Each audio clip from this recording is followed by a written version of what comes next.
Dans cette vidéo, on va parler des épisodes 33 et 34 de la série Infidèles. On va aussi parler de l'arrivée de ce nouveau personnage, cet avocat du diable, qui a l'air d'être un personnage clé, un personnage qui connaît à peu près tout le monde dans la série, en tout cas qui connaît des personnages importants de la série, Bayang ou encore Kumba, avec qui elle a l'air d'être encore plus proche. Apparemment, Kumba connaît son côté obscur et Kumba a envie de mettre cet avocat dans sa poche. Ce que j'aime bien avec cette série, c'est l'arrivée progressive de nouveaux personnages. On s'ennuie pas, On a eu la sœur de Nilan qui d'ailleurs on ne voit plus. Je me demande pourquoi elle a fait cette apparition. Peut-être que ça viendra par la suite parce que on sait très bien qu'il y aura une saison 2. Vu comment les choses avancent, chaque intrigue est bien développée. Les épisodes durent 47 minutes. Donc je pense qu'on a bien le temps pour découvrir les personnages. D'ailleurs, avant de rentrer dans le vif du sujet, je tenais vraiment à féliciter les acteurs parce que malgré le fait que les personnages incarnent des rôles qui ne nous plaisent pas forcément, il y a un truc qu'on ne peut pas nier, c'est que ce sont vraiment de très bons acteurs. Et surtout dans les deux épisodes là, tu sais qui m'a le plus plu, c'est vraiment Djibril. J'ai trouvé que ces scènes étaient très believable. Les scènes lorsque Meissa lui donnait des coups de poing et tout, j'ai trouvé qu'il a bien joué, tu trouves pas? Franchement, j'ai kiffé, et même le make-up et tout, l'endroit un peu lugubre, j'ai kiffé le décor. Mais ce qui me dérange avec ce personnage de Djibril, c'est sa manie de toujours rejeter la faute sur sa mère, comme un bébé là, gros papa comme ça, Et c'est pas le seul, Plusieurs personnages n'arrêtent pas de rejeter la faute là. On a vu ce que Ami a essayé de faire avec Booba. Soi-disant c'est à cause de Booba qu'elle est devenue comme ça. C'est Booba qui l'a pervertie. Attends, mais Ami, elle a quel âge? Faut savoir assumer ses actes, franchement, ça fait partie des étapes pour changer. Si t'as vraiment envie de changer, faut arrêter de rejeter la faute et prendre conscience de ses erreurs. C'est aussi ce que Capo n'arrive pas à faire. Capo, mais combien de fois est-ce qu'on va avoir une bagarre dans ce garage, Franchement, c'est le garage de la bagarre, quoi. Il y a quelqu'un qui m'avait envoyé une réaction en mode, non mais c'est bon, la Capo, il saoule grave, il a pas envie de changer, c'est bon, la personne, elle est saoulée par Capo. J'avoue que ça devient un peu redondant, là, même si je kiffe le personnage de Capo, il joue hyper bien, cet acteur, mais j'en ai marre de le voir toujours faire les mêmes erreurs, toujours se bagarrer et tout. Ça fait 34 épisodes quand même, faut qu'on passe on to the next, là.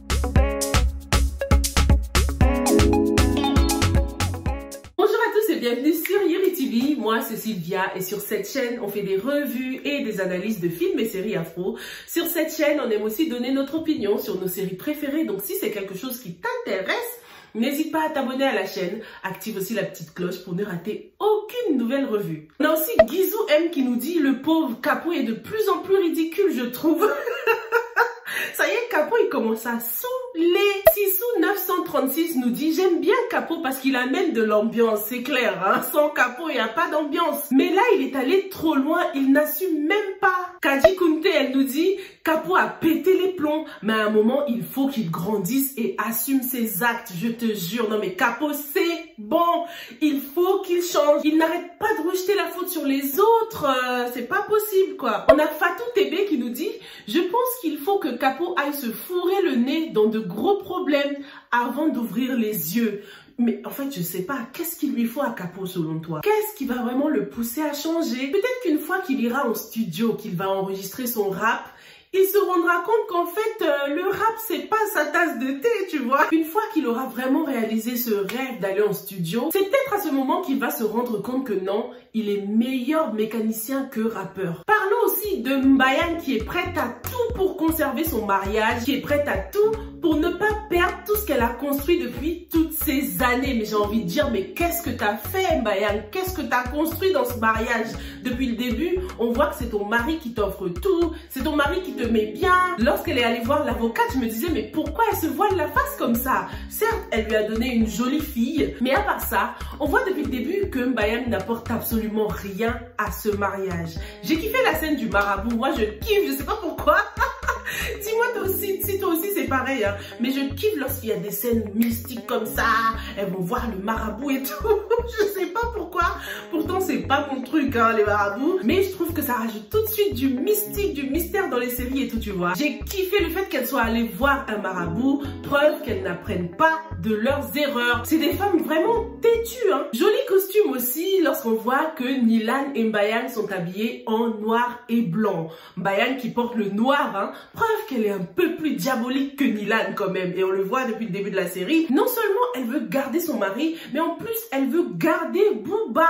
Elle veut qu'à chaque fois que Booba rencontre une fille, il devient impuissant, le pauvre. Non mais là, Booba il est mal tombé, hein, le pauvre. T'imagines si ce maraboutage finissait par se retourner contre elle? Les hommes commencent à la trouver moche, pas attirante, ils trouvent qu'elles sont mauvaises et tout. Ce serait trop marrant si ça se retournait contre elle. Surtout que, attends, il y a Diarra qui a fini par rencontrer Booba. Ça c'est bien ça. Cette rencontre-là, je l'attendais depuis longtemps, les deux opposés là. Et peut-être que c'est grâce à Diarra que Booba va décider de changer. Peut-être que grâce à sa piété et grâce à ses prières, Diarra va réussir à sauver Booba. Tous ces trucs de féticheur n'auront aucun effet sur lui grâce à son porte-bonheur là, cette Diarra. Booba a donc avoué à Ami qu'il n'avait jamais aimé de sa vie, il n'a jamais aimé une femme. Mais sûrement qu'il n'a jamais aimé la bonne femme, parce que lorsqu'on voit depuis le début de la série les genres de femmes qu'il attire, c'est pas toujours des saintes, tu vois. Booba devrait changer de style, regarder d'autres types de meufs, tu vois, mais déjà faudrait qu'il le veuille lui, hein, parce que cette lifestyle lui plaît, il aime ce genre de vie. Tant qu'il gardera cette teinture là, Booba ne changera jamais. Non mais cet acteur, c'était ma grosse découverte. Beaucoup d'entre vous le connaissaient déjà depuis Pod et Marichou, hein, mais moi je ne le connaissais absolument pas. Je ne l'avais jamais vu nulle part. Donc je l'ai découvert que dans cette série Infidèles et j'adore. Mais de toute façon, le casting de cette série, il n'est pas mal, hein, franchement. Les personnages, on ne les aime pas, hein, on les déteste, mais les acteurs sont top notch et il faut savoir faire la différence. Ce qui est intéressant aussi lors de la conversation entre Ami et Booba, c'est lorsqu'elle lui dit donc ouais je vais me marier. Est-ce que vous trouvez qu'elle a bien fait de venir le voir comme ça pour lui dire qu'elle va se marier? Surtout que lui il l'avait déjà oublié, tu vois. Est-ce que c'était vraiment la peine que Ami vienne voir Booba juste pour lui dire de keep his mouth shut parce qu'elle allait se marier? Est-ce que ton ex doit vraiment savoir ce qui se passe dans ta vie après une rupture? Dites-moi ce que vous en pensez dans les commentaires. Il y en a qui aiment faire ça pour narguer leur ex, pour leur montrer que ouais tu vois je m'en sors malgré notre rupture. Il y en a qui aiment aussi faire ça lorsqu'ils n'ont pas eu de rupture vraiment satisfaisante. Ils n'ont pas été satisfaits de la façon dont ils ont break up. Du coup ils reviennent pour tourner le couteau dans la plaie, tu vois. Dis-moi ce que t'en penses dans les commentaires. Pour ou contre tenir ton ex updated sur ta vie? Parlons un peu de Nilan. Donc Nilan qui est à la recherche de son bien-aimé Djibril. Et d'ailleurs, Booba il s'inquiète même pas pour Djibril. Ils sont souvent ensemble, ils se disent tout. Il va pas essayer de le chercher. J'espère qu'on verra quand même Booba passer un coup de fil à Djibril pour essayer de savoir où il est, tu vois, parce que à part lui, Booba n'a personne dans sa vie. Donc Nilan, après avoir versé ses larmes de crocodile lorsque Djibril l'avait humilié et auprès de son mari, elle n'essaye toujours pas d'éviter Djibril, tu vois. Nilan et Meissa n'ont toujours pas eu cette conversation que j'attends depuis longtemps. D'ailleurs, lorsque je vois à quel point Meissa a le seum de Djibril, mais je me demande ce qu'il réserve à Nilan. Je me demande pourquoi on a tendance à se comporter comme ça. On a tendance à plus attaquer l'autre, plus lui mettre la raclée que d'accuser la personne avec qui on est, notre partenaire, notre conjoint. On voit que ça marche the other way round, hein. Lorsqu'une femme découvre qu'un homme la trompe, elle a tendance à attaquer la femme, tu vois, la maîtresse, au lieu d'en parler avec son mari directement. Avec Meissa, on voit que c'est pareil. Au lieu de tout de suite en parler et attaquer sa femme, il va plutôt attaquer le sugar daddy de sa femme. Pourquoi? Dites-moi dans les commentaires pourquoi c'est comme ça. Est-ce que Meissa espère encore que les choses vont s'arranger avec sa belle? Est-ce qu'il lui réserve quelque chose de pire que ça? Pourquoi il continue à la supporter à la maison? Elle continue à lui faire des bons plats. Moi, je pourrais pas, hein. Franchement, je sais pas comment ils font ces personnages-là, c'est pas réaliste. Quel gros problème de communication. Celui qui s'en sort bien en tout cas, c'est Abdou. Non mais franchement, Abdou, c'est une perle. La conversation avec sa belle-mère était vraiment la meilleure chose à faire. Et on en avait parlé au début de la série, lorsque Mbayang avait parlé des problèmes d'impuissance à sa mère. Je vous avais dit que si tu veux vraiment régler les problèmes dans ton couple, c'est mieux, vaut mieux ne pas aller voir tes parents directement, comme Mbayang l'a fait, parce qu'ils vont tout de suite détester ton mari. Si tu veux vraiment résoudre un problème, vaut mieux aller voir les parents de la personne avec qui tu es marié, parce que eux ne vont jamais détester leur enfant. Au contraire, ils vont toujours essayer d'arranger les choses. C'est pour ça que j'ai vraiment adoré le comportement de Abdou. Il est allé voir sa belle-mère. Qui ne détestera jamais sa fille? Et ce que cette conversation nous révèle, c'est que Abdou est toujours amoureux de sa femme. Il y a de l'espoir, il a de l'espoir en tout cas pour son couple. Il veut que les choses s'arrangent, surtout que c'est la mère de son enfant. C'est pour ça qu'il décide d'aller voir sa belle-mère. Il aurait pu aller voir sa soeur, et là ça aurait été mais mort de chez mort. Sa soeur aurait tout fait pour le séparer right now de Mbayang. Donc franchement, le maraboutage et tous les trucs que Mbayang a envie de faire là, c'était vraiment pas la peine. Abdou l'aime, il suffirait juste qu'elle accepte ses erreurs et qu'elle décide de changer. C'est elle qui s'est toujours mal comportée, c'est à cause d'elle qu'aujourd'hui il décide de prendre une deuxième femme. Cette deuxième femme qui a des objectifs de vie. Je pense qu'on en avait parlé dans la dernière revue, on se disait que mais c'est quoi le but de Kumba? Pourquoi elle est aussi focused? Plus on avance, plus on comprend que Kumba ne veut pas simplement se marier avec Abdou parce qu'elle souhaite le meilleur pour lui. Elle a quelque chose derrière la tête. On a Maria Monteiro qui dit « Kumba m'a déçu dans cet épisode. » Perso, j'avoue, Kumba m'a aussi un peu déçu parce que je pensais vraiment que c'était la femme parfaite pour Abdou, celle qui va enfin l'apprécier à sa juste valeur et qui va l'aider malgré ses problèmes d'impuissance, tu vois. Je trouve que c'est vraiment une femme forte, une femme complète, mais malheureusement on découvre qu'elle est là par intérêt aussi et c'est vraiment dommage. Parlons un peu de notre couple préféré, notre couple imaginaire, donc Evelyne et Rijal, avec Evelyne qui imagine toutes les façons possible et imaginable que Rijal s'y prendra pour la friendzoner. Bon, Evelyne, plus on avance, plus j'ai pas envie de dire je l'aime pas parce qu'elle est toujours aussi mignonne, mais je trouve qu'elle s'y prend mal. Je sais pas si c'est parce qu'elle a de mauvaises copines, comme on dit, Mauvaise fréquentation ruine les bonnes mœurs, mais bon, ça va, ses copines l'ont toujours très bien conseillé. Donc le problème ne vient pas vraiment de là. Est-ce que tu imagines que Evelyne a commencé à kiffer Rijal depuis avant même que Mariama ne change? Mariama a eu le temps de changer, dévoiler ses sentiments à Rijal au moins 50 000 fois. Sa mère l'a pardonné. Elle sort maintenant avec Rijal. Il s'est passé tellement de choses.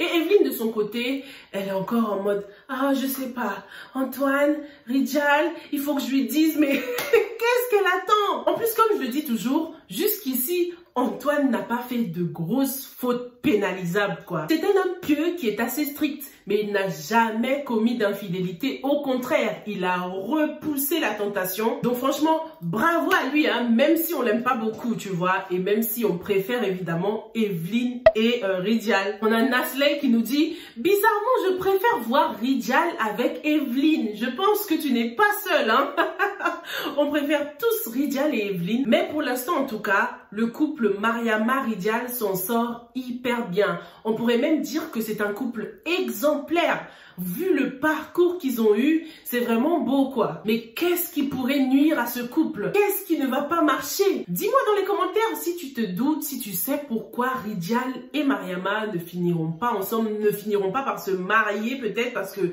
ils sont déjà ensemble. Parce que d'après le générique, on voit clairement que c'est peut-être Evelyne qui prendra la place de Mariama. Mais sa sœur ne sera peut-être pas d'accord. Pour l'instant, en tout cas, il n'y a pas de clash entre ces deux femmes-là. Mais on a l'impression que Diarra est beaucoup plus proche de Mariama parce qu'elle la comprend, elle comprend son parcours. Mariama, elle est sincère. Donc franchement, c'est mal barré pour Evelyne, c'est chaud. Elle a perdu trop de temps. Comme quoi, faut jamais attendre le bon moment. Faut y aller. Tu sors avec quelqu'un pendant près de 10 ans. T'es aussi proche du mariage, à 2 doigts de te marier avec quelqu'un et t'as encore des doutes. c'est que c'est pas bon. Je sais pas quoi lui dire de plus à Evelyne. Hein. En tout cas, ce qui est hyper intéressant là, c'est la rencontre entre Diarra et Booba. Est-ce que tu penses que Booba va pervertir Diarra? Parce que Diarra, elle n'a jamais eu de copain. Hein, donc si elle commence à fréquenter Booba, ce sera vraiment son premier copain. Oh my god. T'imagines? Oh là là, en tout cas, on peut compter sur Ridial. Hein. On sait qu'il va toujours protéger sa sœur. Il ne la laissera pas tomber. Dis-moi ce que tu as pensé de ces deux épisodes dans les commentaires. Hein. Est-ce que tu penses que Kumba va réussir à se mettre l'avocate dans sa poche? Est-ce que tu penses que le voodoo, là, le juju, le maraboutage de Mbayang va se retourner contre elle à la fin? En tout cas, si Booba se rapproche de plus en plus de Diarra, il pourra peut-être être sauvé parce que Diarra sera comme son bouclier. Hein. Le maraboutage là ne va pas marcher, ce sera en mode back to sender. Dis-moi tout dans les commentaires. Hein. N'hésite pas aussi à me mettre un petit like d'encouragement et je te retrouve dans la prochaine revue, ok? Stay safe and stay blessed. Bye!